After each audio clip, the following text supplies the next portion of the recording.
ಬೇಸರದಿ ಶರದಿ ತೀರಕ್ಕೆ ಹೋದ ಸವಿನೆನಪ ಹೊತ್ತು ತೆರೆಗಳಾಟ ನೋಡಿದ ಭರತ ಇಳಿತಾಲೆಗೆ ಹಾವೇಣಿಯಾಟ ನರಹರಿಯೇ ಜೀವನ ಸುಖ ದುಃಖದ ಕೂಟ ಮರದ ಇಳಿತಾಲೆಗೆ ಹಾವೇಣಿಯಾಟ ನರಹರಿಯೇ ಜೀವನ ಸುಖ ದುಃಖದ ಕೂಟ ಬರೆದ ಕವಿತೆ ಒಂದೊಂದು ಪದವ ಪೋಣಿಸುತ್ತಾ ಕೆರೆ ತಲೆ ಹಲವು ಘಟನೆ ಬಂತು ಹರಿಯುತ್ತಾ ಹರಿದು ಬಂದವು ಪದ ಪುಂಜ ವಾಕ್ಯವ ನೀಡುತ್ತಾ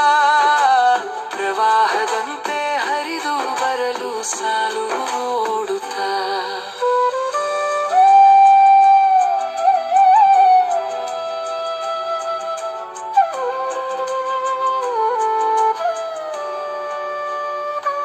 ನಲ್ಲೆ ಕೋಪಿಸಿದವರು ಮನೆಗೆ ಓದುದು ಅತ್ಯತೆ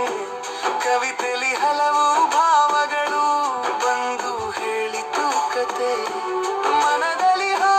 ಭಾವಗಳ ಕಕ್ಕಿ ರಚಿಸಿದ ಸಾಲುಗಳನ್ನು ಕೊನೆಲಿ ಹೃದಯಂಬಾಗವ ಕವನ ಬರೆದಾಳವನು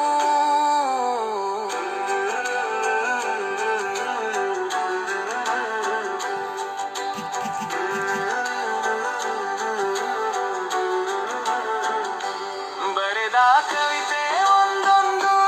ಪದವ ಪೋಣಿಸುತ್ತಾ ಕೆರೆಯ ತಲೆ ಹಲವು ಘಟನೆ ಬಂತು ಹರಿಯುತ್ತಾ ಹರಿದು ಬಂದವು ಪದ ಪುಂಜ ವಾಕ್ಯವ ನೀಡುತ್ತಾ ಪ್ರವಾಹದಂತೆ ಹರಿದು ಬರಲು ಸಾಲು